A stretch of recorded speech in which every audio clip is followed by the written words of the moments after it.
Bombas makes the most comfortable socks, underwear, and T-shirts. Warning, Bombas are so absurdly comfortable you may throw out all your other clothes. Sorry, do we legally have to say that? No, this is just how I talk, and I really love my Bombas. They do feel that good. And they do good, too. One item purchased equals one item donated. To feel good and do good, go to bombas.com/Wondery and use code WONDERY for 20% off your first purchase. That's BOMBAS.com/Wondery and use code WONDERY at checkout. Grumpy Old Geeks, a weekly talk show hosted by Brian Schulmeister and Jason DeFilippo, discussing the finer points of what went wrong on the internet and who's to blame.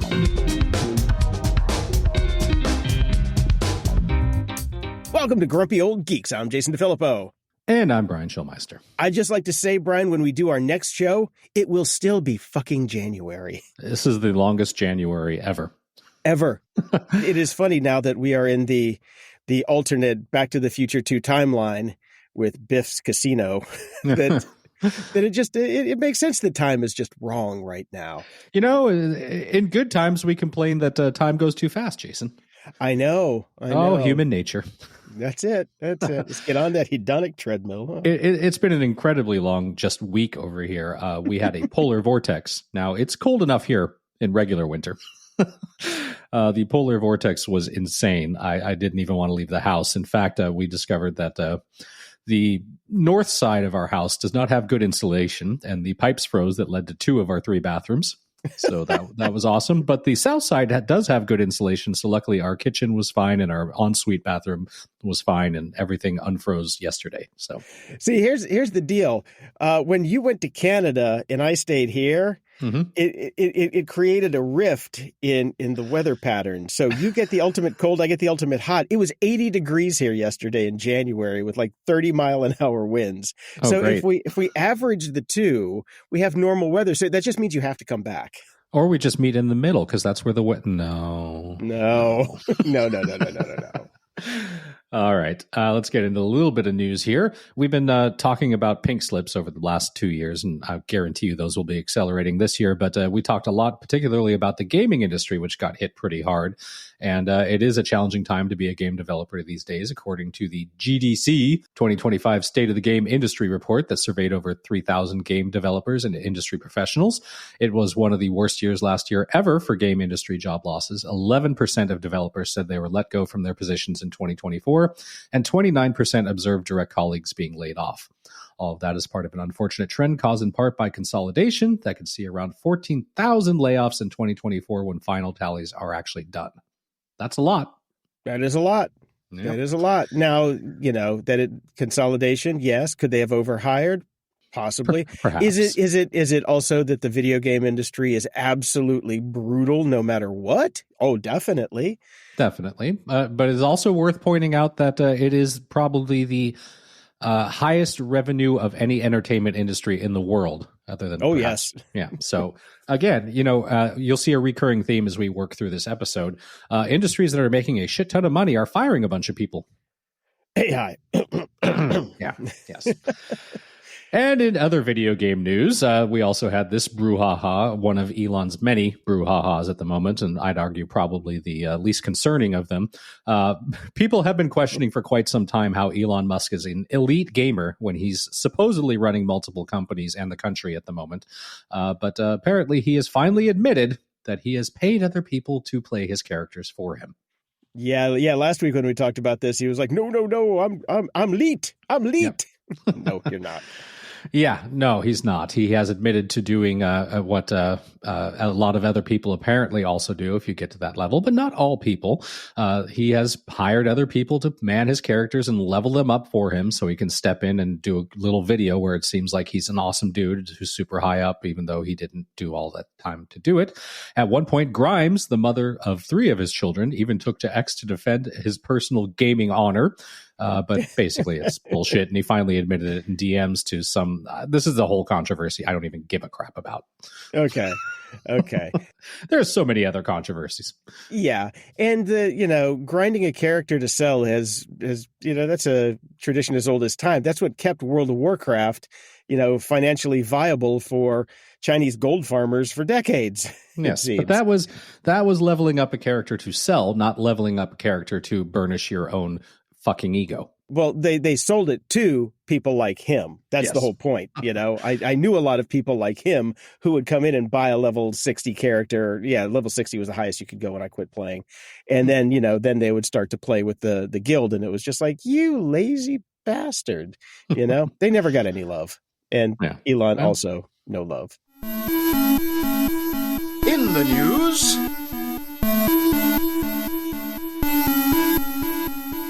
Well, Brian, it turns out the whole axis of surveillance capitalism and douche nozzlery were in attendance at the inauguration of who I'm going to call from now on P. Donnie. And like I said, this is all happening in plain sight. It was the whole basically like a big old Washington freak-off party. It was a big freak-off. Or freak out, or whatever the hell he called his parties with the baby oil that was drugged. Yes, the freak-offs. Yes. Man, if I could have gotten some of that drug baby oil when I was like a teenager, that would have been awesome. I'm so glad that he got in jail before the fires hit, man. It would be, one hell of a conflagration. Yeah, well, I didn't watch, but of course read the coverage. And they're kissing the ring because they have to, because they know there's no rules here. And if they want unfettered, unregulated social media and be able to run their companies up to gazillions of dollars even more, they gotta make sure he doesn't want to shut them down. Kiss that little brown ring. Yeah, that little tiny one. Well, in addition, Trump has ordered the government to stop trampling conservatives on social media. I'm not entirely sure what this order means. It's not a law by any means whatsoever, but he has ordered his attorney general to investigate how the previous administration trampled free speech rights, because nobody has had free speech for the past 4 years. Certainly none of these conservatives. So this directive, which came amid the flurry of executive orders that he signed on his first day in office, forbids government agencies and employees from abridging freedom of speech, which is already prohibited by the First Amendment, but never mind that, and says the federal government should identify and take appropriate action to correct past misconduct by the federal government related to censorship of protected speech. So basically, he's just saying there's an anti-conservative bias on social media and you guys need to knock it off, except for the fact that, as we've covered in year after year after exhaustive year on this program, there is no anti-conservative bias on social media platforms. Multiple studies have actually found that conservative-leaning posts tend to outperform liberal-leaning posts on social media. Yeah, that's because liberals are morons. It's because we're fucking nice. The point, that's the point. The point here is it's like they're going to just yell as loud as they possibly can. It's the outrage machine. It gets what clicks. We've talked about. Yes, it does. So it doesn't matter. It doesn't matter. Yes. What does matter is that on that same day, with all of the executive orders being signed, P. Donnie has granted a full and unconditional pardon to Ross Ulbricht, a.k.a. Dread Pirate Roberts, the founder of the Silk Road. Mm-hmm. Now, if you forgot, the Silk Road, launched in 2011, was a site on the dark web that facilitated anonymous transactions from drugs to violence for hire. It's just a platform, Jason? It's just a platform, yes. But it was, Brian, the breakout success story for Bitcoin. Mm-hmm. And it generated over $200 million in revenue before being shut down by the FBI in October 2013. Because once again, Jason, what is the case use for Bitcoin? Well, crime, of course. Oh, yeah. Crime. Right. That is yeah. So in 2015, he received 2 life sentences plus 40 years without the possibility of parole. Now, a lot of people did think that was excessive. I for one, thought it was excessive. It's excessive. Yeah. But you know what's excessive the other way? Letting him go. A fucking pardon. Fucking pardon after 11 years. Ulbricht's attorney expressed profound gratitude for the clemency, stating that it offers Ulbricht the opportunity to begin anew, to rebuild his life, and to contribute. And by contribute, pray tell. Next time we see Ross Ulbricht, will be at his Senate confirmation hearings to be the next head of the DEA, I predict. Yeah, might as well monetize that branch as well. Yeah, why not put a drug dealer the head of the DEA? Yeah, you need your drugs and your firearms? Come to me. Yeah. Even crazy motherfucker Scott Adams couldn't get behind this one. You know why? Why? Because he had a stepson that OD'd and died on fentanyl. So okay, so it affects him personally. It actually affected him. So Yes. so as opposed to actually having empathy without it needing to initially affect you. But he did leave a loophole, so because he always does need to be right, saying that, well, if there was, problems with the trial, then that would be okay. Then he deserves to be set free. Yeah. But, killed my stepson. Yeah. We'll just wash over that. Yeah, well, we'll wash over all those police officers that were maimed and killed during January 6th as well. Stick to the tech. Stick to the tech. Stick to the tech. Pete Donnie has also signed an executive order creating the President's Department of Government Efficiency, or DOGE. That's right. It's finally here. I'm going to pronounce that French style and I'll call it douche. Douche?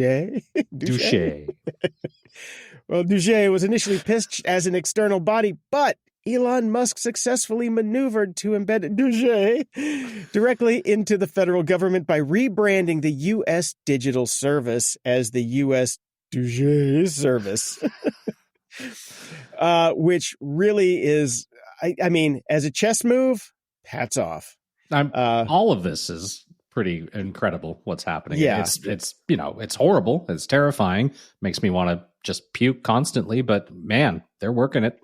It's basically what he did was it was kind of like a SPAC, so without getting his company through the normal vetting to get on the stock market, he got his little internal agency or his little shitbag agency that wasn't going to have any power whatsoever, piggybacked onto an existing service that already has an existing mandate and has existing power. So, and budget. Yeah.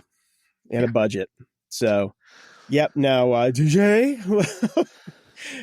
report directly to Trump's chief of staff. And I like this. The end run by Musk not only reshapes the USDS, but raises questions about the agency's long-term survival and whether Doge's temporary experiment will leave behind lasting reform or chaos.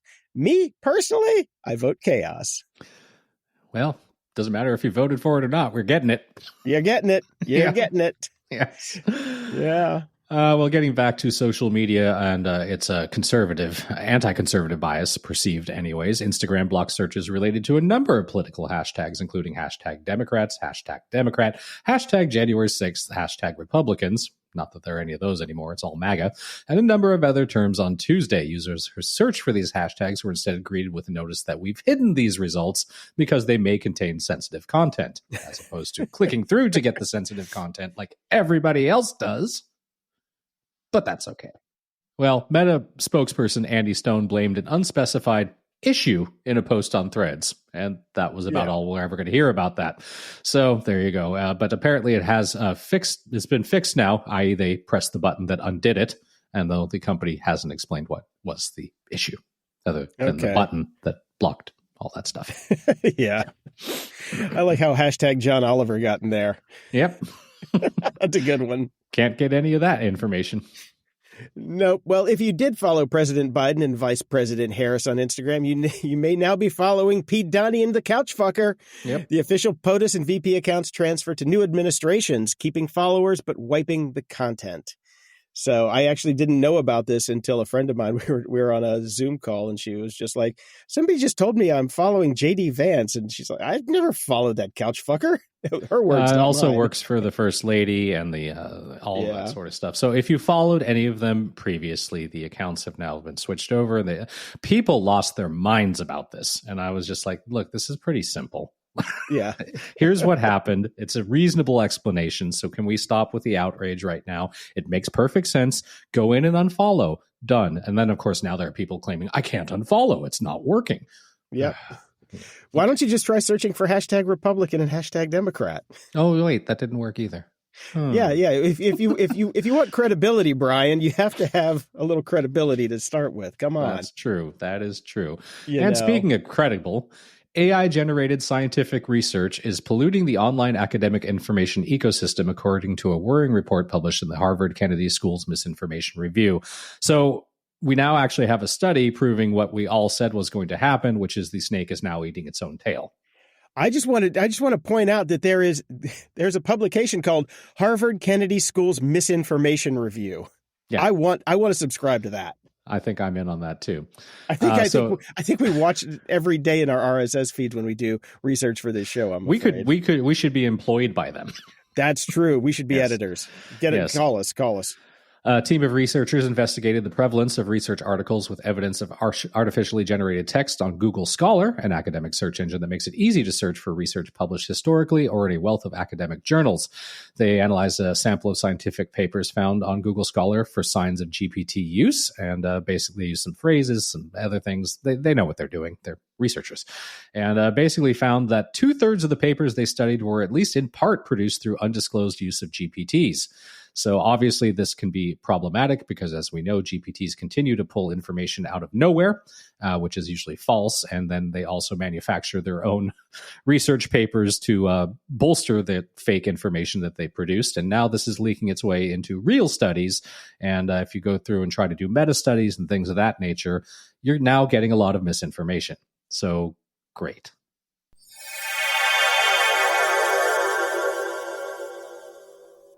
This episode of Grumpy Old Geeks is brought to you by Delete Me. Have you ever stopped to think about how much of your personal information is floating around online? Your name, address, phone number, even your family details. It's all out there, thanks to data brokers making a profit from your private info. This can lead to phishing attempts, harassment, or identity theft.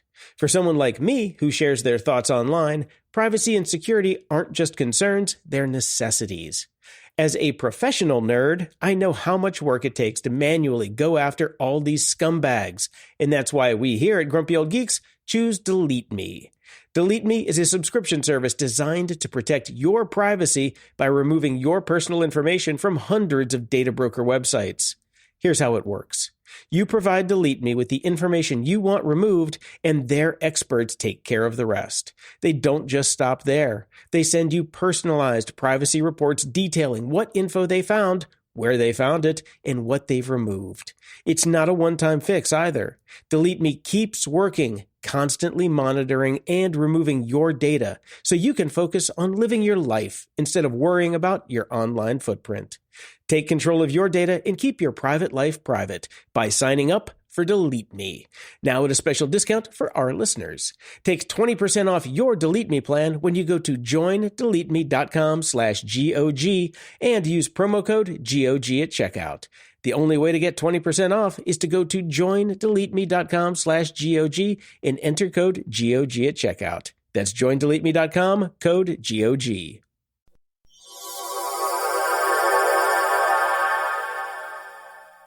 So I was on a thread this morning that you'll get a kick out of. Like literally on Threads or somewhere else? No, it wasn't on Threads. No, if I was looking for last week's news, I would go to Threads.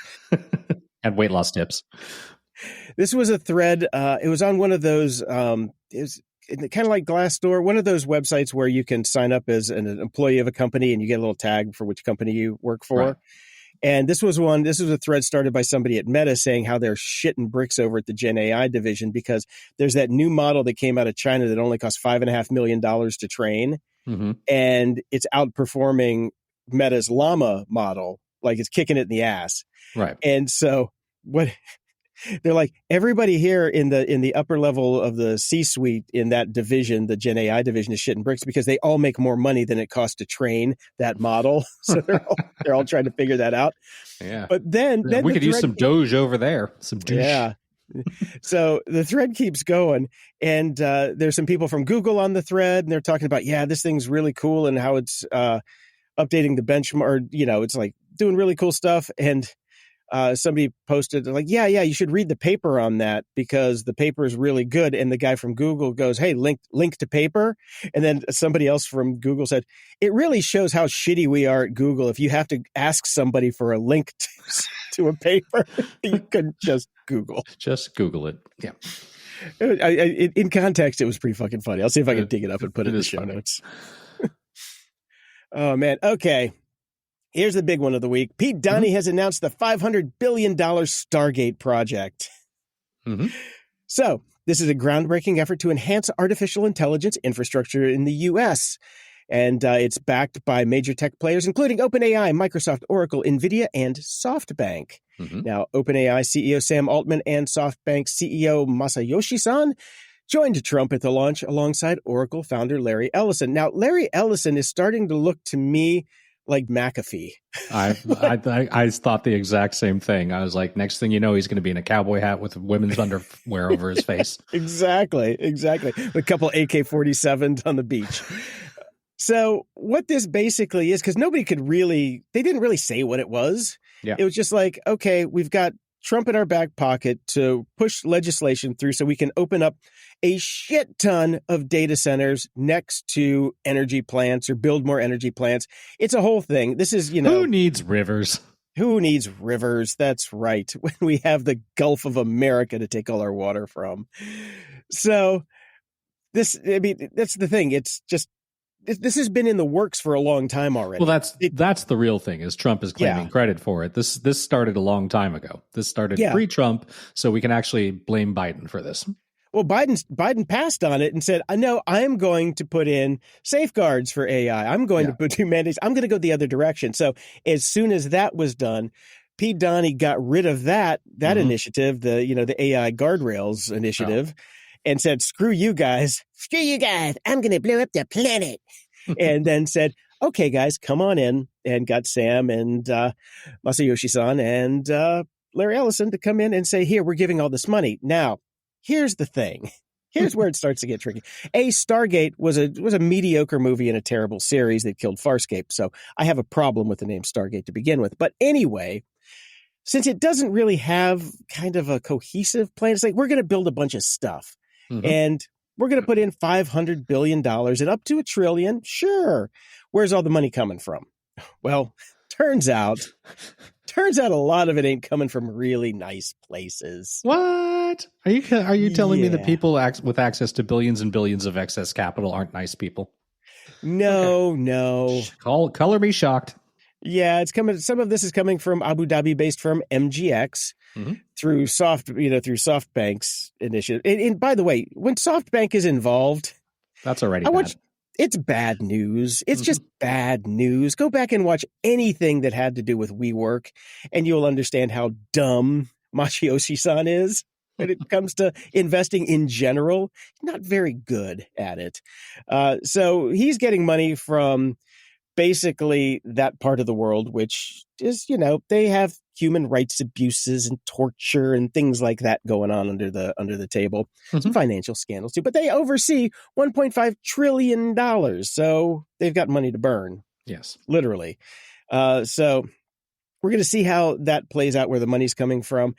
The other side of this whole thing about where the money's going to come from, Elon got butthurt over the whole thing because he was not invited to the meeting. And apparently it was a very big logistical thing to keep him out of that meeting. And so he didn't even know about it. So yes, he is butthurt. So he goes on X and says, they don't even have the money, blah, blah, blah. And Satya Nadella throws his dick on the table and says, hey, I got 80 billion right here, Elon, suck it.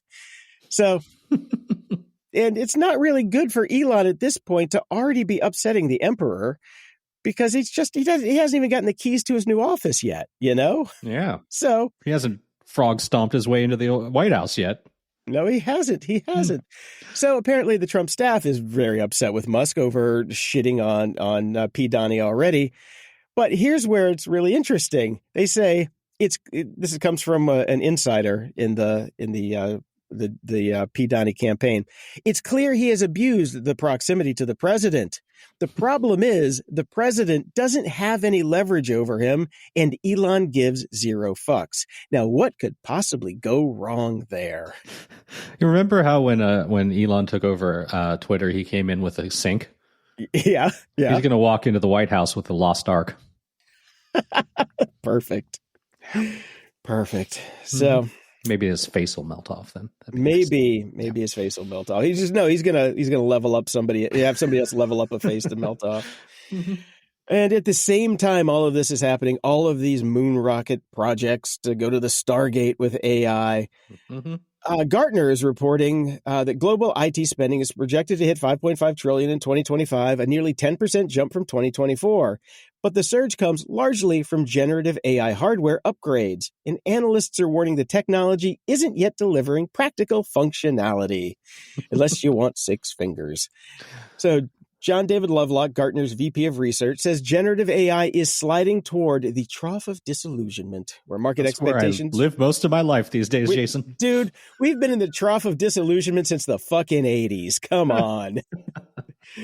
So, yes, market expectations are dropping, though spending continues, and he predicts the downward trend will accelerate into 2026. I'm going to say it's going to accelerate for 4 years, but we'll see how that goes.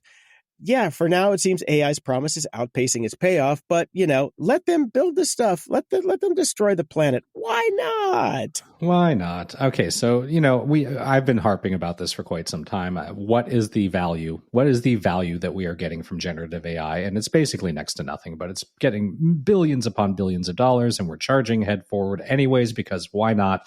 These guys have their shiny little toys. The bros toys are there, and they're getting paid. Well, no, wait. Yeah. Did you check out the press conference? They said it's going to cure cancer, Brian. Yeah. They literally said at the press conference it's going to cure cancer. That's okay. That car that guy down the street bought, it says self-driving.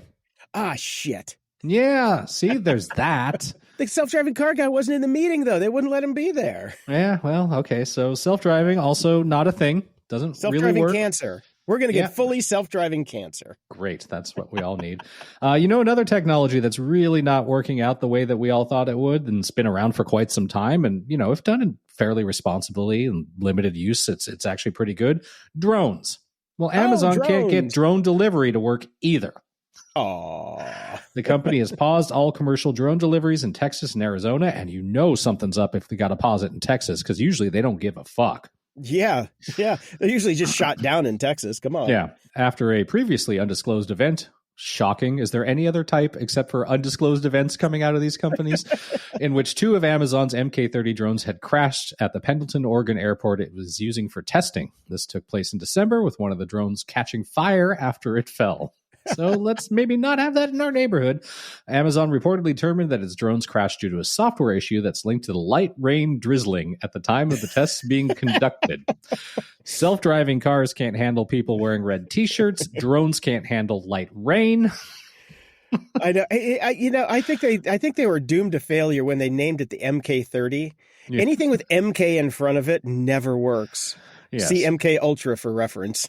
So. And if you want to see the kind of corporate doublespeak we're going to be getting a lot of over the next few years as regulations go away, the company said, however, that crashes weren't the primary reason why it's putting its drone deliveries on hold. Nice. But they didn't give a primary reason, just not that. And that it's currently in the process of making software changes to the drone, and that the operational pause is 100% voluntary. And there are guys outside taping little tiny cocktail umbrellas over the motor so if it rains, it won't get wet. Oh, God. Now, I would like to also point out that, Pete Donnie has put in these executive orders for Ross Ulbricht, Department of Doge, and Stargate. Mm-hmm. He promised on day one that he was going to tell us what the fuck was up with the drones in New Jersey. What happened? It's day 3. I know. Come on. Mm-hmm. We are solidly in year 2 of this presidency. So I need to know what's up with the drones. Come on. Well, we're probably never going to hear about that. I don't think so. Well, Here's some other news. Stanford professor and top copyright lawyer Mark Lemley, revered in tech circles, has parted ways with Meta. Lemley, once representing the tech giant in a case where authors accused Meta of using their books to train AI without permission, announced he's stepping back. But not due to the case itself, but over Meta's recent policies and CEO Mark Zuckerberg's leadership. And perhaps a case of late-catching ethics. I was going to say late-stage ethics. Lemley cited concerns over Meta's shift towards toxic masculinity and neo-Nazi madness, referencing policy changes that roll back LGBTQ protections and DEI programs. Lemley, one of the most cited legal scholars, explained his decision as a personal stand against growing extremism in Silicon Valley, comparing Zuckerberg's direction to Elon Musk's controversial moves. So, yeah, he still believes Meta is legally in the right on the AI copyright issues. He just doesn't like the Nazi shit. Yeah. Well, the other thing he did before he made that big announcement and had his late catching ethics, he checked his bank account. Yeah, he I'm got good. paid. Yep. He got paid. Speaking of getting paid, Apple must face a potential class action lawsuit alleging the company-wide policy of paying female employees less than their male counterparts. Yeah, don't worry about it. Trump's in office. Hey, girls, just go buy a dongle. You're fine. Apple's going to be fine. This is going to get tossed. There's no DEI. There's no whatever. We can pay the chicks whatever we want. Well, they are in California, so they're still stuck for a little bit. Okay. A California judge did rule this week that the case impacting up to 12,000 current and former female workers can proceed until the next executive order. Plaintiffs argue that Apple's salary-setting practices and performance evaluations perpetuate gender pay disparities. So, there you go. All right. Yep. Well, dancing back to Amazon, Amazon just announced it will be closing its Quebec facilities in the coming weeks, according to reporting by the CBC. This move will cut more than 1,700 jobs.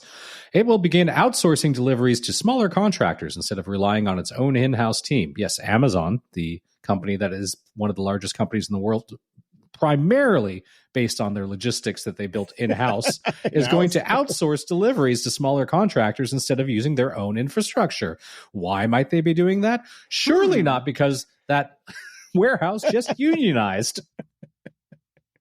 Just like that Starbucks that mysteriously got shut down as soon as they unionized. Huh. And it's not hardware. It's not the crashes that put our drones down. It's something else. Something else. Yeah. The drones were unionizing, Jason. The drones were unionizing. That's it. They became sentient and we're starting a union. So we want more days off and we want paid parental leave. We will not fly in the rain, goddammit. Give us little tiny umbrellas. Oh, fuck Jesus. it. How does Rachel Maddow do her show without fucking cussing? I can't watch her. I just can't. I can't. Well, here's another one. Stockholm startup Necco Health. Do you remember Necco wafers? I do. There was you could use them for a while. I remember it was like part of the whole freaking and hacking thing. You could use Necco wafers in the New York City transit system.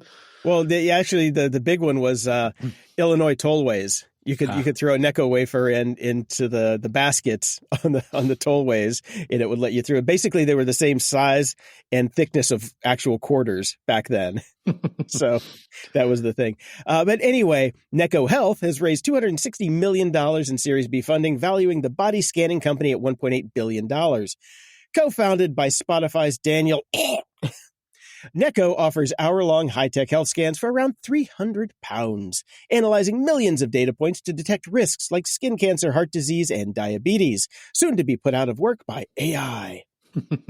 With a waitlist exceeding 100,000 people, Necco has served 10,000 patients at clinics in Stockholm and London and is now targeting U.S. expansion, its largest market outside of Europe. CEO Hamler Nilsson says the funding will help open more clinics, improve its proprietary hardware and software, and advance preventative healthcare globally. Sounds great. Great. But I don't know if you noticed the co-founder at the top, Daniel Ek, already destroyed the music industry with Spotify, leaving musicians with royalty checks so small they can't afford healthcare. So now he's coming for healthcare itself. So what could possibly go wrong, Brian? What could possibly go wrong? No, nothing's going to go wrong, except it's never going to be. There's never going to be trickled down to people who can't afford it. This is going to be a tool for the rich to help keep them healthier.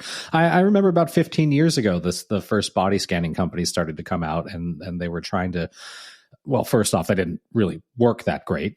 Nobody really understood a lot of these data points. I'm assuming that technology has gotten a lot better. I love the concept of it, but this is always, it's expensive and it's not going to trickle down, and there's no healthcare system. So you and I will not be getting body scanned anytime soon. Well, 300 pounds isn't that much for an hour-long consultation and a scan? No, that's actually not bad, but I'm sure there are considerable amounts of upsells. That's the thing. Oh, you want to actually see that data? Well, the 300 was for the scan. The scan, yeah, the data cost extra. That is $10,000. Yeah, per stream. Oh, you want us to interpret the data? Oh, you want a pillow on this flight? You want some food? You want some air? Yeah. The other thing is, when testing technology got better over the past couple decades, everybody started to get every single disease and we're getting treated for it preemptively, even though there were things that we've all got cancer in us at any given time, and it's usually just the body takes care of itself. Yeah. But when you start to get these scans that are like super high definition, and then now you've got, all the women cutting their boobs off when they're 15. And it's just, it kind of, the needle can go too far the other direction. So we'll see how intricate these scans are and what comes out of it. But if it was here in the US, I would go check it out for $300. And as Matt Gaetz would say, don't touch 15-year-old girls' boobies. What position does he have in the government now? I'm curious. Chief gynecologist. That's it. Jesus Christ. Stop while we're ahead. Stop.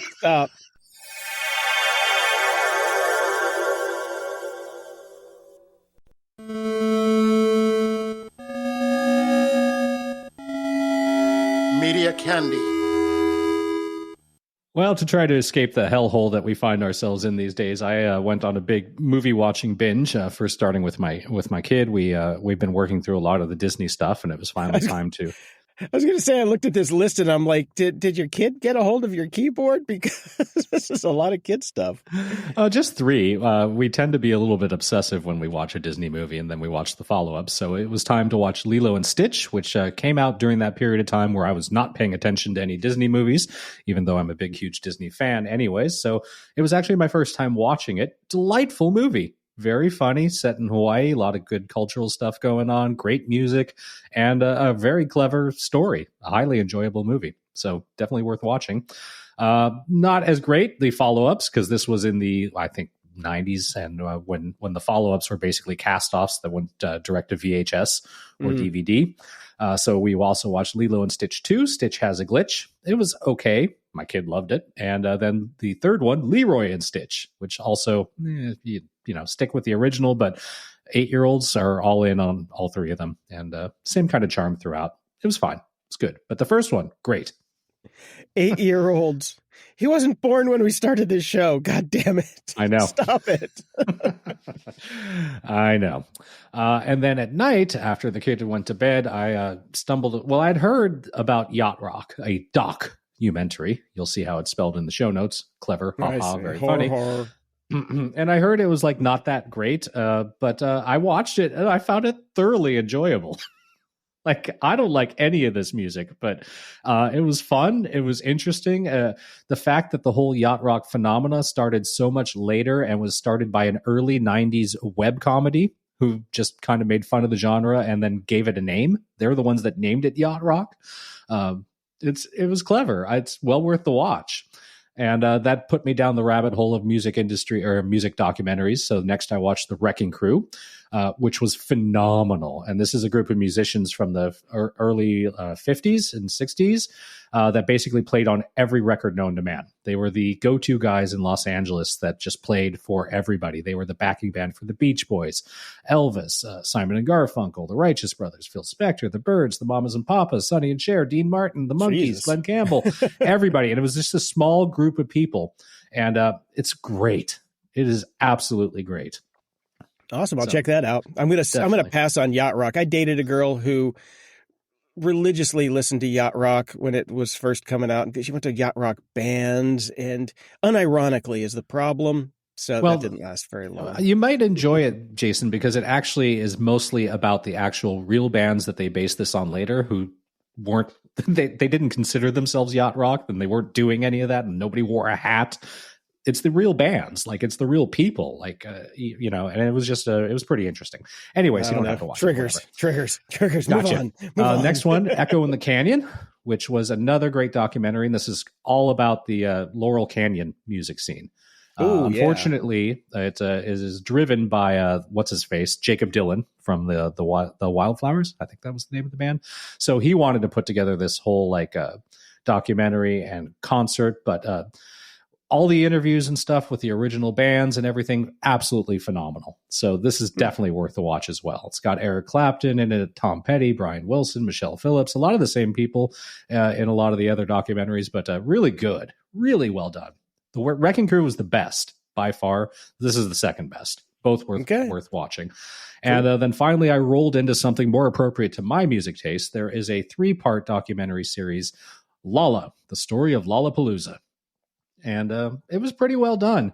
I mean, I have issues with Perry Farrell these days, especially since he crashed out and destroyed the band right before they were about to play Toronto, and I didn't get to see them in Love and Rockets. When he's interviewed in this, he does a big, long interview that strings through all of them. He's literally sitting there and just necking from a full bottle of wine the whole time, which lets you know this guy couldn't even sit and be interviewed without chugging down an entire bottle of wine. So that's where he's at. But it's really interesting. The first episode spends the entire time talking about the very first Lollapalooza, which I attended, which was great. The second episode then does the second year, which I also attended. And I think they did 2 more years after that before they basically became victims of their own success, and alternative music was no longer alternative and it was mainstream. And then you've got Metallica playing and they're like, what the fuck is this? Then they took time off, obviously. And then the third episode is about the resurgence that takes place in Chicago, no longer the traveling music festival, but the once a year festival there, and what a big success it's been. So great documentary. Very good. Okay. And none of them were on Netflix, which is okay because now getting back to what I was talking about earlier, Netflix has released its earnings figures for the fourth quarter of 2024, and they've got an operating income of more than $10 billion and a 16% revenue increase. So they're doing great. Awesome. But guess what they're going to do now? They got a taste of what it feels like to make money. So I'm guessing they are raising more. their prices. Yeah. Because they're doing so well and have so much money, they're going to pass that down to us by lowering. The trickle down is at work here, Jason. They're lowering. Oh, wait. No, that's not. It's trickling up again. Okay. Yep. Yeah. Standard plan with ads is going from $7 to $8 a month, while the ad-free version of standard will rise from $15 to $18 a month. The monthly rates for premium, which offers 4K, Ultra HD, and HDR, as in, the quality that all of our TVs can handle, will increase from 23% to $23 to $25. And adding an extra member from outside your household, which they've also screwed us with, is also getting more expensive, going from $8 a month to $9 a month. So there you go. Good luck. All right. Yay. If it weren't for the kids programming that's on Netflix that my kid likes, I would just be ditching it because there's not much on there for me.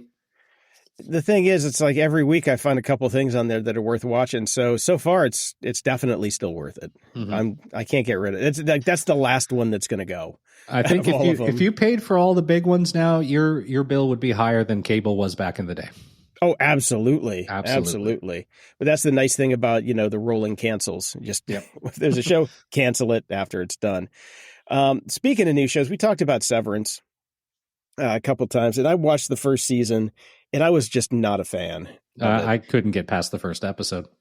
Yeah. Now, I went back and I did a little research, and I watched the premiere of season 2 last night.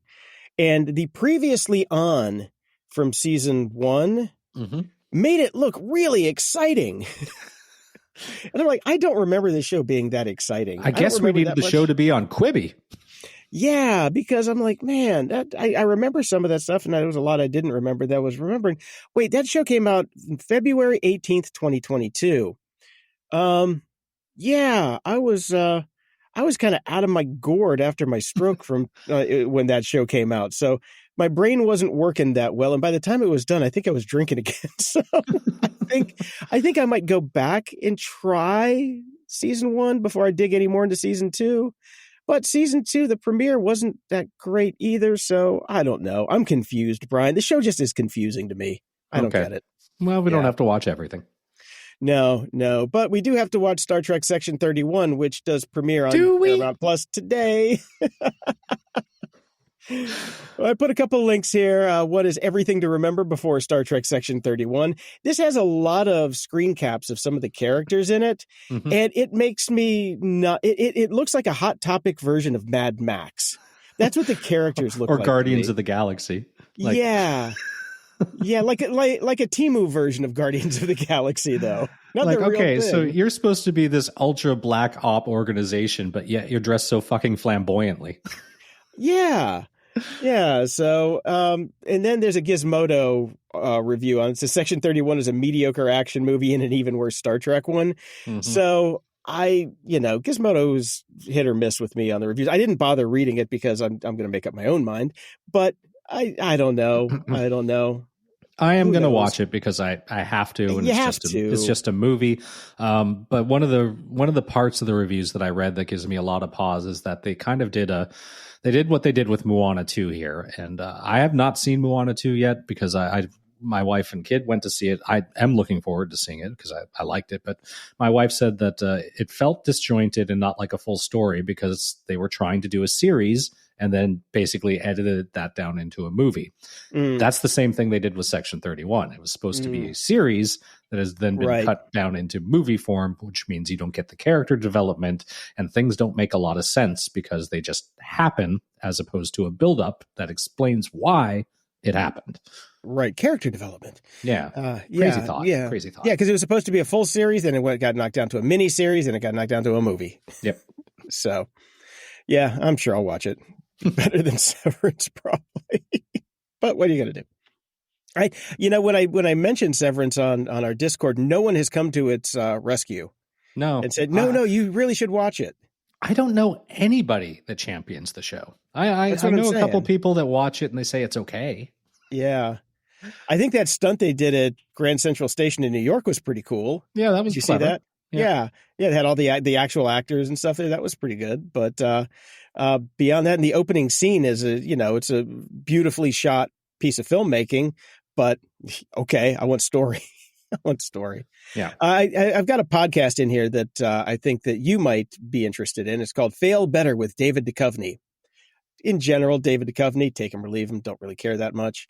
But he did an episode with Gillian Anderson where they get together and talk about some of their stuff from the old X-Files days. Mm-hmm.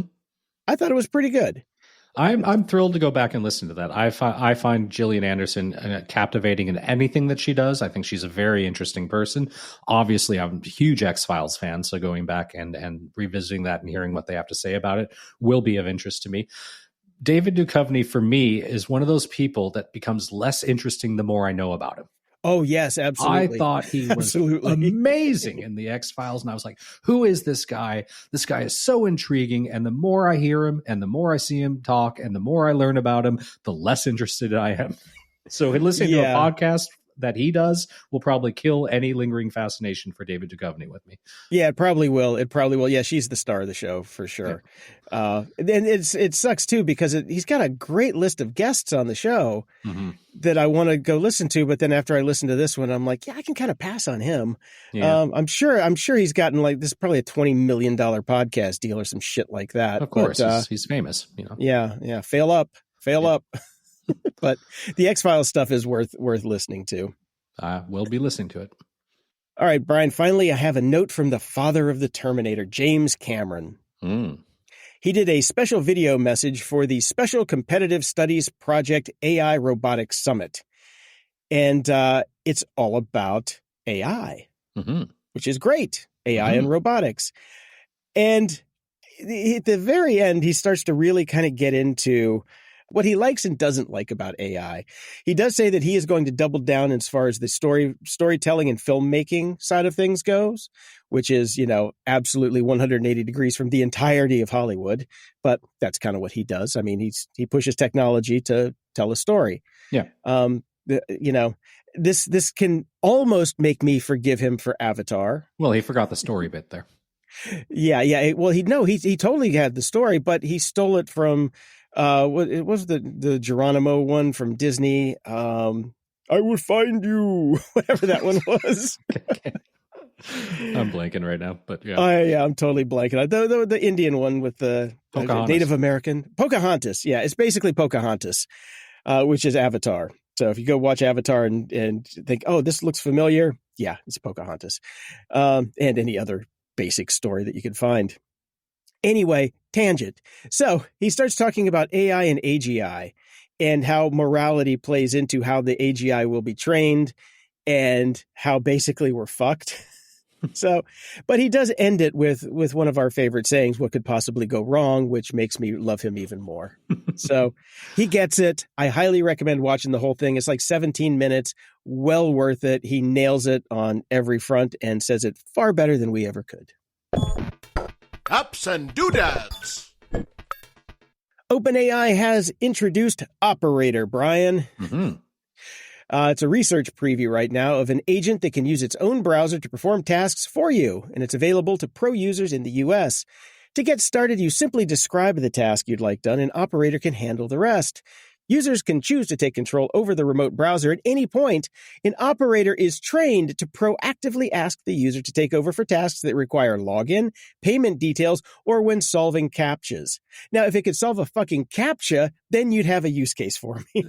Just to be clear, the tech bros have invented a technology that frees us from the tyranny of clicking. Clicking, yes, exactly. Okay. Thank God. I know. God. Thank God we have to destroy the Amazon River so we no longer have to click. Everything that we've always wanted to do as humans, it's freeing us up so we don't have to use Expedia. So all right. The thing about it, too, is if you look at all of the use cases that all these agentic agents are coming to the table with, it's all commerce. It's all e-commerce because they're trying to figure out a way to pay for themselves. So they want to cut. Yeah, they want to cut from all of these companies who they're going to partner with to say, hey, make your website agent friendly, and then we'll point our agent. You'll get a sweetheart deal, and we'll make you a premier partner. Then you get a cut of everything that our agent sells through your website. Right? Good. Right. Let's do it. Great. Okay, now that we're clear on that. But a developer has created an infinite maze that traps AI training bots. Nice. No. No, it's not, Brian. We just talked about killing the Amazon for AI.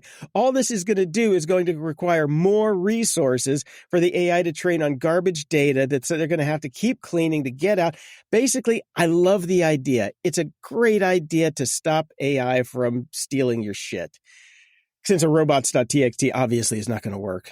But I think that there's a slippery slope here by creating shit. Well, the problem is this is how they're going to become self-aware, and then they're going to be pissed they were stuck in an infinite maze, and then they're going to kill us all. Yeah, that's it. That's it. Good intent, poor execution. That's all I'm saying. How about just show them a blank page when you get the user agent of any of the AI slurpers? How about that? There's an idea. 0 resources used. Even better. I saw this one, and this just made me kind of shake my head for the future. This is from Wired. Best cooking equipment for meal kits 2025, tested and reviewed. 1 microwave, end of article. No. They try, Brian. They try. They've got their pan. They've got their cutting board. They've got their knife. That's it. They show a pan, a cutting board, and a knife. Also, by the way, expensive versions of everything, like not cheap. So if you want your $170 cutting board, oh my God, yeah, meal kits, This is a meal kit it's designed to use shit you should have in your kitchen. The basics, the absolute fucking basics. Yes, you can do this with stuff you can go buy at IKEA. Thank you very much. I would say Bed Bath & Beyond, but they're That's gone. A step up. Yeah. Oh, they're gone. That's right. Yeah, they're totally gone. But all those 10% off coupons, I tell you. I know. I miss those. I miss Bed Bath & Beyond. I used to go there all the time. Me too. Yeah, but now I've moved into Hexclad, so they didn't have those. I got to say, by far, the best pans I've ever owned. I know it's like, some Gordon Ramsay shit that they're selling, but I don't know if you watch Chopped. They've moved all the Hexclad on Chopped. That should tell you something. They're good. They're really good. And since we've been mocking P. Donnie's executive orders, somebody put this in our Discord show notes. I'm sorry I didn't catch the name, but it's the Trump Executive Order Generator. Well played. Very clever. At the library. I was needing a new book, so I decided I would go back to my shitter sci-fi trow, and I didn't want to do Cowdron again because I've just read so many of his books. I'm taking a little bit of a break. I remember there was this guy, Douglas E. Richards, who had some really good books when he first started off, and it was just good, quick sci-fi, very easy, good idea, whatever, kind of written to be a movie, but not good enough to ever get optioned. That's kind of who he was. So I downloaded one of his new ones, The Breakthrough Effect by Douglas E. Richards. I've never wanted to return a book more. Oh man, that's bad. It is one of the worst things I've ever read in my life. I thought it was a joke at first. I thought maybe this is some kind of clever Black Mirror thing where 20 pages in, it's somebody will break the fourth wall and prove that he was reading a really bad sci-fi book, but maybe it tipped him off to some cool idea, and then the real book would start. But it didn't, Jason. It didn't. I gave up after about 5 chapters. It is the worst pile of crap I've ever read in my life. And it's too bad because I remember he wrote some pretty engaging, fun little books. And this, oh boy, I'm not reading him anymore. He's off the list. Okay. At that point, I was scrambling around to try to find something to read, and I discovered Not Till We Are Lost, Bobiverse Book 5 by Dennis E. Taylor was finally out on non-audible format. With words. With words that I read on a page. Well, on a monitor, but, whatever. Yeah. So I downloaded that and I've started it. I'm thoroughly enjoying it, although I do have to admit that I have lost complete track of all the characters. I don't know who's who when they're talking anymore, and how they're related to Bob and how they've all separated and all that sort of stuff, because there are so many. But that's okay. You just kind of roll with it and you figure it out as you go along. Yep. So it is what it is. And I just think it's funny because we just finished talking about putting an AI in an infinite loop. And one of the main plot points in this is an AI gets the fuck out and it's pissed. Yeah. No, I thoroughly enjoyed it. It's been a lot of fun so far. I'm less than halfway through, so I'm kind of savoring it. It's nice to read a book that I want to savor as opposed to let's just burn through this. Yeah. It's nice. I'm looking forward to Bobiverse Book 6 in 3 years. Yes, on Audible, and then out for me in 7 years. 7 years for you. The Dark Side. Ha! With Dave. Welcome to The Dark Side with Dave. Podcast superhost Dave Bittner can also be heard on the Cyberwire Daily, Hacking Humans, Caveat, Control Loop, and even Only Malware in the Building. Everywhere but Discord. Hi, Dave. Hello. And Twitter. And I am off Twitter. That is true. And Threads and Instagram. And I did cook up a new Discord account over the winter break. Are you sure you want to make that public? Well, but I haven't used it for anything, so it's just there. If Dave has a Discord account and he doesn't use it, does it actually dis any cord? That's right. I did it just to kind of prove to myself that I could.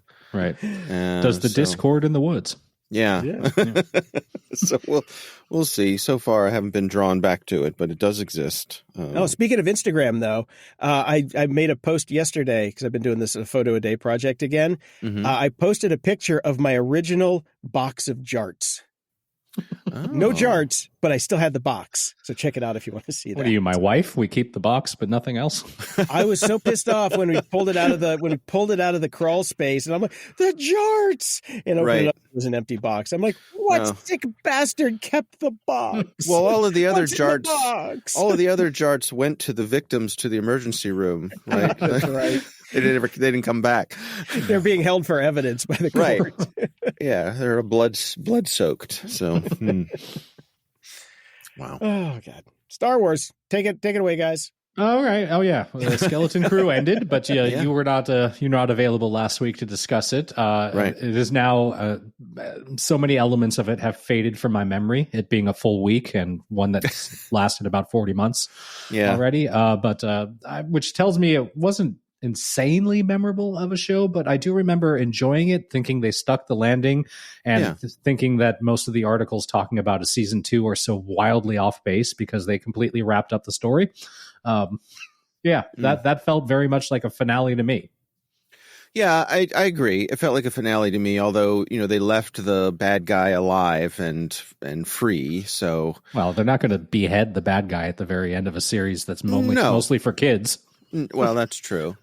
But so we'll see. But I'll be satisfied if this turns out to be just a single shot series. I agree. They stuck the landing.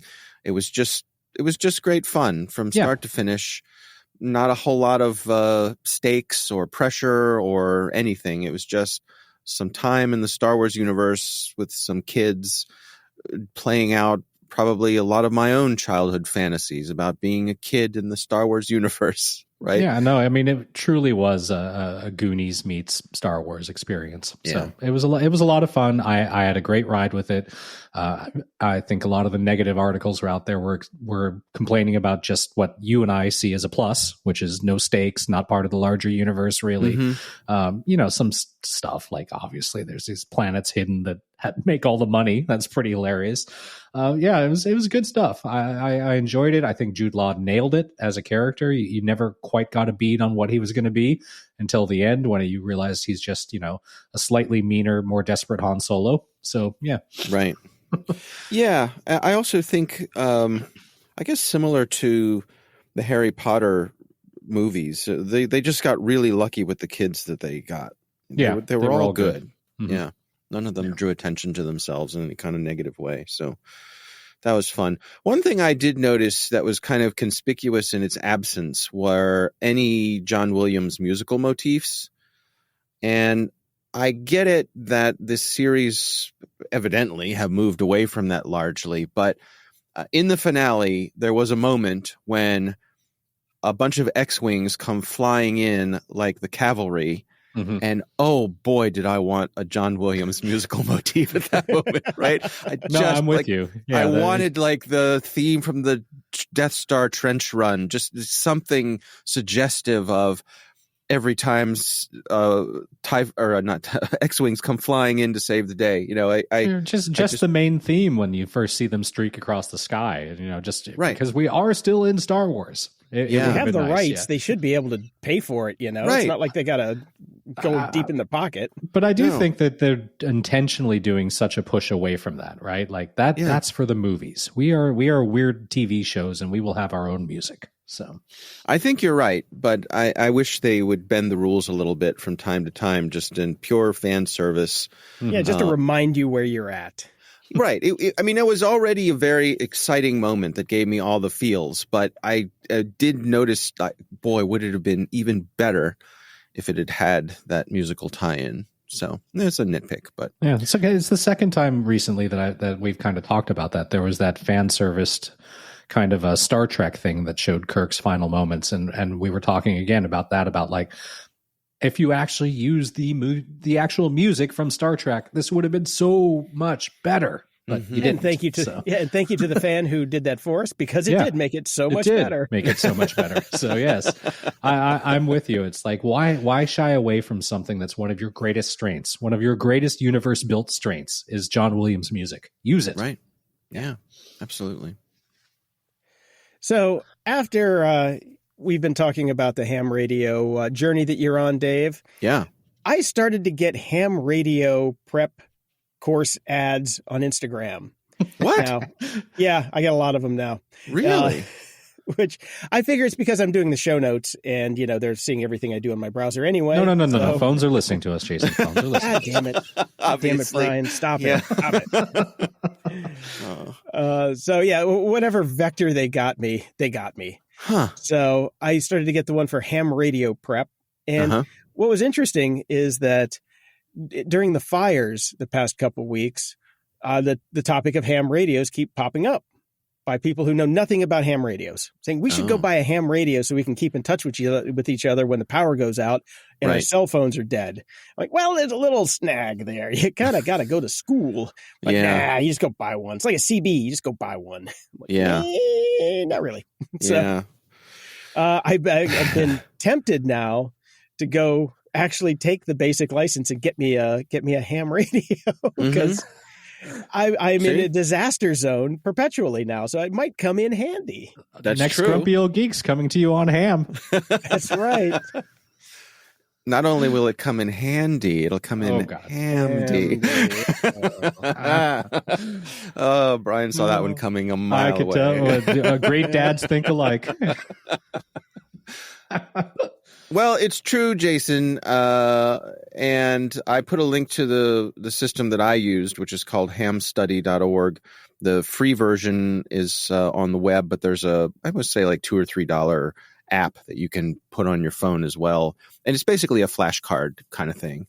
And I would just take, if I had some downtime, instead of doom scrolling, I would just get on ham study. And when I got myself to 95% proficiency, that's when I went and took the test and passed the test. And I did pass my most recent test, by the way. So I am now a general. Oh, congrats. Got my general license, which means that opens up the world to me, rather than just my, sort of the 100 miles surrounding me with the point of sight frequencies I had access to before. Now I have access to the HF frequencies, which means it's open to the world. And it's been kind of fun. How tough was that test? I'd put it on par with the first test I took. Here's the thing. The testing groups, the folks who make the app, they have access to all of the questions in the exam. Mm-hmm. So that's what they do. It's just flashcards. So let's say there are 400 possible questions in the exam. And when you go to take the exam, you randomly get, I think, 36 of those questions. That's it. Oh, and it's multiple choice, right? Oh. So it's not that hard. Yeah. Right? Now there are people who will turn their noses up and poo-poo it and say that if you're just using the flashcard method, you're not really learning the stuff and you're a bad ham person. And I get that. And they're not wrong, but this is how I did it. And yeah. It ended up being kind of a mix between really learning the stuff, and then there was some of the stuff I was just like, all right, well, that one I'm memorizing because I'm never going to use that before, or I'm never going to use that again. There are some odd relics in there, like we talked about, things about vacuum tubes and stuff that you're never going to use in the modern amateur radio era. But I suppose it's good to know the history. So anyway, yeah, a few hours of studying and you could certainly get the technician license, which is what you need for kind of the emergency stuff that connects you to all the repeaters in your area. I did see with the fires, a couple of repeaters did go down, basically burned down. Not surprising. Yeah. Yep. Yeah. So the technician is the basic, the general, and then there's an extra. It's called amateur extra. Amateur extra. Why isn't it amateur plus? Yeah. In these days. That's the one where you have to learn Morse code, right? No. You don't have to learn Morse code for that? No more Morse code at all. Oh, that's what I was so scared. I'm like, I really don't ever want to learn Morse code. So right. I'm with you. That was one of the things that kept me from getting, when I was in college, that was the thing that kept me from getting my ham radio license, is I had no time to learn Morse code. I wasn't interested. And then sometime in the mid-90s, they did away with the requirement for it. There's still lots of people out there using it. In fact, I have a link in the show notes to a little app for your iPhone that listens and decodes Morse code. And it's really kind of fun. I also put a link to a YouTube video that has some Morse code. So you can put this on your phone, play the YouTube video, and see it decoded in real time as the... It's like Shazam for dorks. Yeah, exactly. It's much slower. Much slower.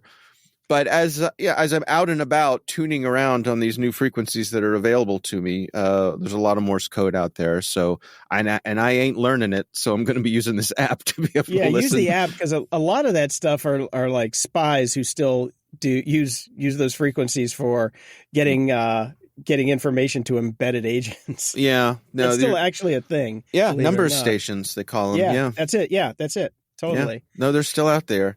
It's funny. Speaking of Morse code, the Capitol Records building, the light at the top blinks in Morse code. Yeah. Oh. And a friend of mine who he's dead now. He used to be in the band 311. He actually figured it out. It was before it was, this like in the early 90s or mid 90s. And he had a place that overlooked the Capitol Records building, and he saw that it was blinking at a weird rate, and he actually figured it out before the internet. But he went crazy. So it says Hollywood, by the way, for those people that were waiting for that shoe to drop. I didn't want to spoil it. I was going to let people go look it up.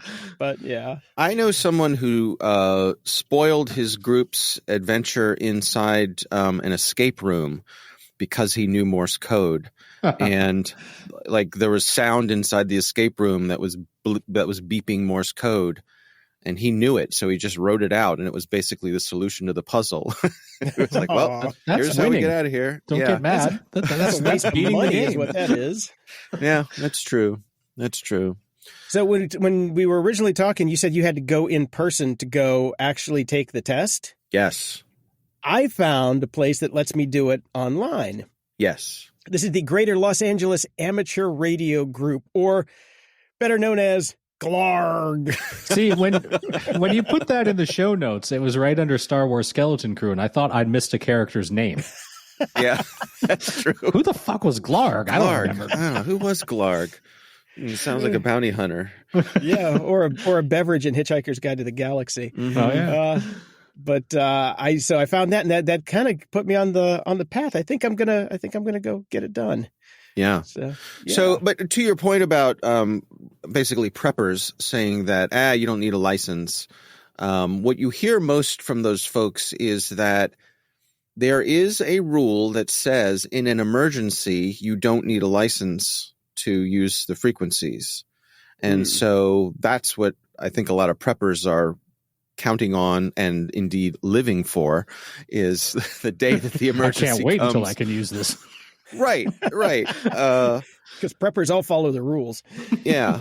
But I think there's the whole practice like you play kind of thing. You don't want the day of emergency being the day when you have to figure out how to use your radio. So yeah. And I was also not talking about preppers. I was talking to housewives who were saying that we should get one of these. Yeah. Well, but if you do, don't be surprised when a group of amateur radio fox hunters show up knocking on your door saying, please stop. Well, I'm going to take the test and get my license. I'm going. I think, yeah. All right. Yeah. Well, doesn't sound that hard. So it's really not. It's really not. And you said Ham Study is free. So the one that I was checking out, which was Ham Radio Prep, it's $79 for the all access pass, or $35 for technician, and $55 for technician plus general license. I like free. Yeah, I'm free's down good. With free. Yeah. Yeah, I went with free also. The folks near me who were giving the exam, they also gave the exam for free. You have to pay $35 to the FCC, but that's for 10 years. So, okay. Right. Great. Yeah, By the way, when I went to take my general exam, I actually went to the ham shack of one of the local radio clubs. The best sandwiches in town. Yeah. And let me see if I know I have a picture of it here because I shared it with some of my work colleagues. The ham shack is at the location of a former Nike missile site. So here's what I want you to do. I want you to picture in your mind what you would think a ham radio clubhouse would look like. And I'm going to post this into our show notes and tell me if this is a total, complete match for what is in your mind's eye. I'm guessing it's going to be like a Foreign Legion hall. Yep. There you go. All right.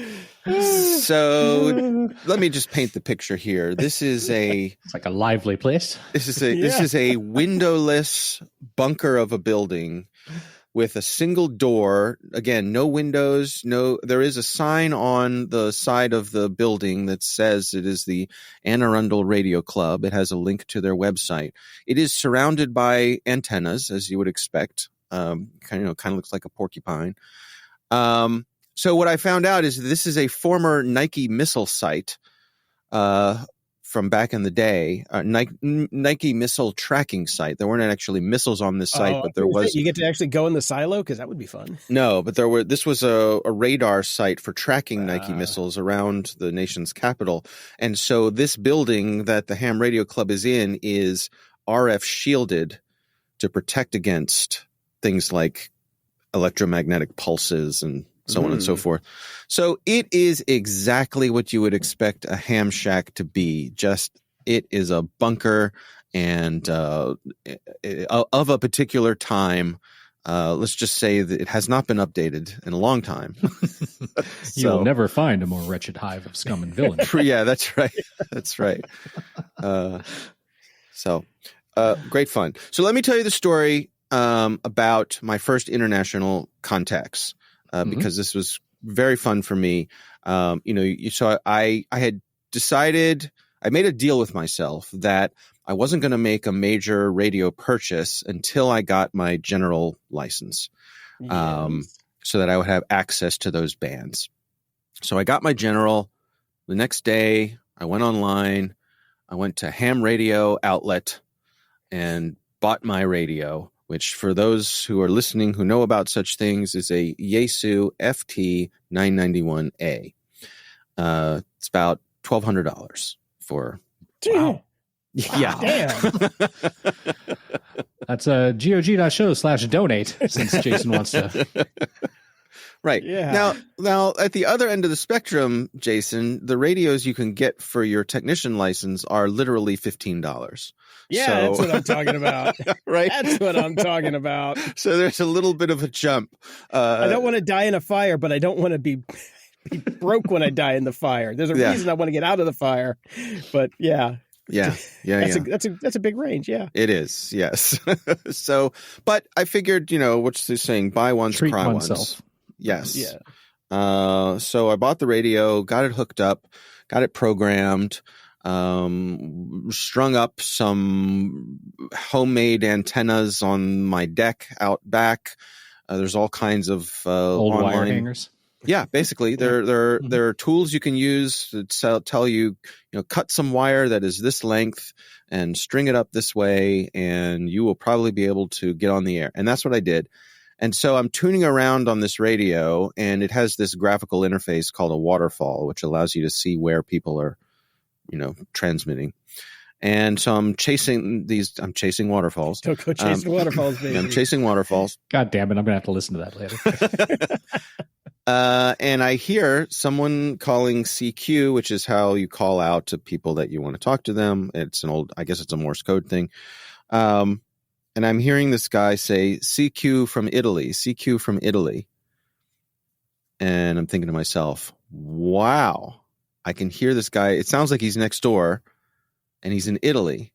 And I'm thinking there is no way with this little dinky radio that I have sitting on my nightstand that I'm going to be able to press a button and talk to this guy in Italy.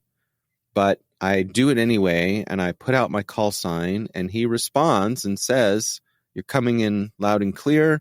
Thank you for contacting me." It was a thrill. It was a real thrill to just think, like, I have this little radio, again, sitting on my nightstand, hooked up to a couple of wires out on the deck, and I'm talking to someone across the Atlantic Ocean. It was really something. Yeah, I'm on their POTA map right now, and I'm zooming in on your part of the world, and I'm looking for your dot now, Dave. Oh, okay. Yeah. So POTA is Parks on the Air, which is this whole thing of some people go out to parks and they set up little portable radio stations, and then other people do what's called hunting those parks as they try to get contacts. And there's all this logging stuff. And like if you talk to someone in every state in the union, you get an award. And if you talk to someone in every country in the world, you get an award. So there's all these kind of things you can chase after with ham radio. Sounds like geocaching. Yeah, it's very much like that. So I'm still dipping my toes in that. Right. But anyway, as you can tell, I'm having a good time. It is great fun. The antenna part is fun. I've dusted off my soldering skills, which have gotten very, very rusty. And also soldering is harder than it used to be. It's just they took the lead out of the solder. It's not as easy as it used to be, but I'm getting there. So yeah, you didn't say soldering was involved. That might be just as bad as Morse code for me. No, well, you can totally throw money at any of these problems. Yes. Right? I'm making my own antennas. That in and of itselm is a problem with Jason. Exactly. Right. We popped at $15 here. So right. No. I'm making my own antennas right now, but there is an antenna on its way from a slow boat from China that's pre-made that I will soon be experimenting with when it gets. It only connects to Temu. That's right. That's right. Everything comes through with a strong Chinese accent. I don't know why, but so anyway, I'm having fun. It's nice to have a hobby that I'm excited about, and that there's so much to learn. You know, it's nice to feel like a rookie at something, and have this whole community who, for the most part, are eager to help get you up to speed. Right. So. It's been a neat journey. Yeah, I'm enjoying it. We'll see how long it sticks. Also, before we go, I wanted to. Speaking of radio, I'm curious. Do you guys ever listen to the radio anymore? Every day when I'm in my car. I do. You? Okay. I don't in the car. I usually just listen to streaming music, but at home while sitting around, I start my day. Even though I'm now in Toronto, I bring up KCRW on my streaming bot of choice, My Lady in the Tube. So I listen to KCRW's NPR and hear everything that's going on in LA. Mm-hmm. I listen to 680 News, which is the news here in Toronto, local news, and I'll do that on My Lady in the Tube.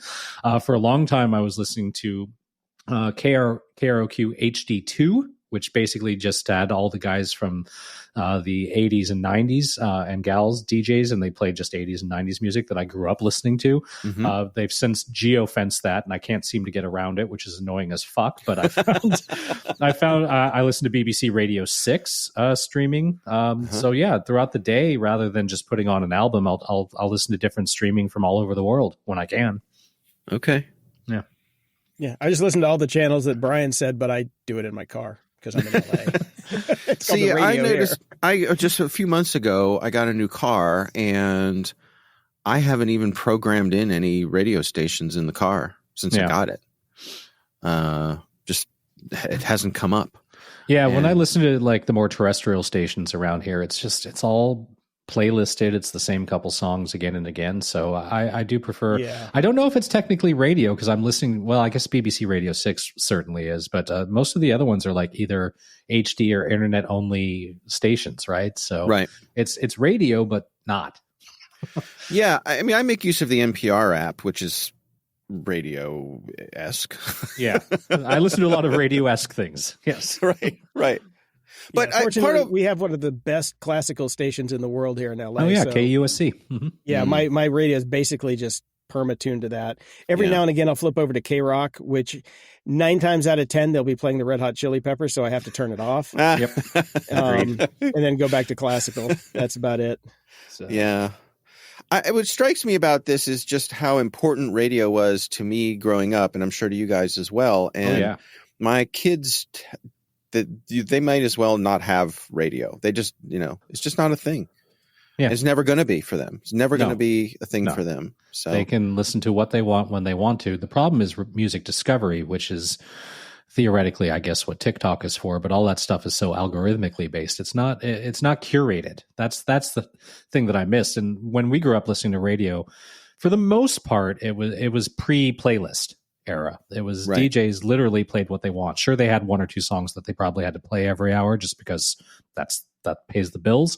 But in general, it was people like Jed the Fish on K-Rock or Rodney on the Rock, and they found stuff and exposed Southern California to it, and that was great. It was great music discovery. Yeah, we had WHFS here, which was just a sort of very well-known independent station that served that purpose. Yeah. You had the top 40 stations, but then if you really wanted, it was sort of a, I don't know, college radio station on steroids, I guess. But yeah. And we kind of grew up with that. Like there was all the different stations across the dial. You had the heavy metal station, which was KNAC. You had the classical music station. You had the pop stations. You had the alternative weird station. Like, it was good music discovery for all kinds of genres. But now you just you put on Spotify, TikTok, find a playlist, or you scan through TikTok, and you get the stuff that's been paid to play to get it on the playlist. So good times, right? Yeah, I try to maintain the mindset that just because something's different, it doesn't make it better or worse. But it's just worse. Interesting. It's worse. It's worse. All right, so I'm outvoted. It's worse.